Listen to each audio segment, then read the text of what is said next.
worth nothing. This is the time to pull out this tactic. So I invite you to share this with your spouse, your partner, somebody important in your life who can remind you to do this when you get into those moments that you're so in the grip that you forgot. I guarantee you'll forget too. So do share with your significant other or somebody who can remind you. So in those moments when you're so gripped by fear and I can't and it's not possible, whatever the message may be, take a deep breath. And notice where in your body that tension, that I can't, that fear is most prominent. Okay, for me, it's usually in my back, right between my shoulder blades that nobody can get to. Someone I know, it's always in her neck. In fact, when she gets really deeply gripped by fear of I can't, sometimes it hurts so much that she thinks that her head was going to fall off. It's that bad. Okay? So you're going to find your spot.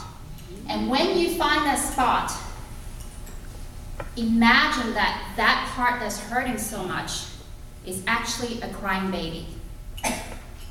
And your job is to cradle this crying baby, giving it comfort, soothing it, and you're not trying to do anything. Your job is just to give that baby love. Again, parents in this room would know when you have a baby who's hysterical, that's not much you can do. And you certainly don't want to ignore it, right? So your job is to focus on that part of your body that's holding that fear and that I can't the most.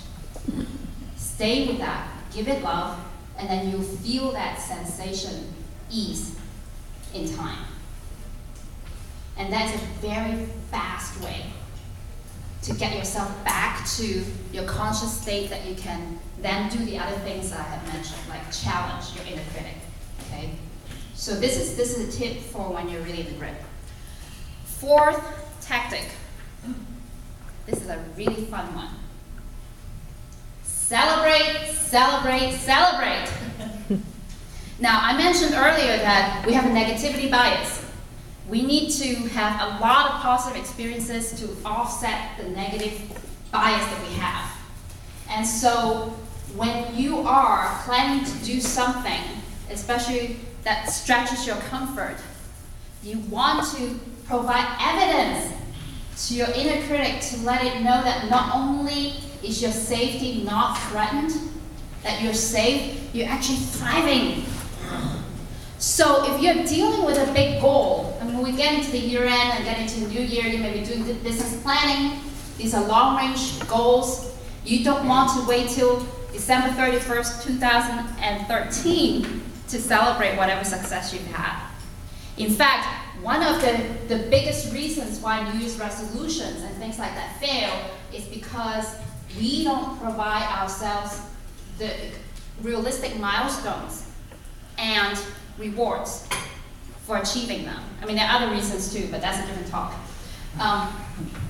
When I work with folks on goal setting, there are always critical pieces, milestones.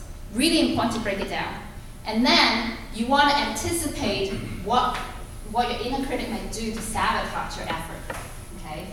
And then you want to know how you're going to celebrate achieving the milestone. And also an extra bonus to this tactic is that we are social creatures. Again, just look in this room. We were so happy connecting with each other. If you schedule a celebration with a loved one for the achievement of a milestone, you actually get the extra bonus of spending time with them and letting them be psyched for you. And do we inspire each other? We do. When you're able to overcome your fear of doing something, you inspire someone else to do the same thing. Okay? So celebrate, celebrate, celebrate. Last tactic, and it's my personal favorite. It's really very much aligned with what successful thinkers are about. Connect to your why. Now, our inner critic thrives on situations where we're right back in survival mode.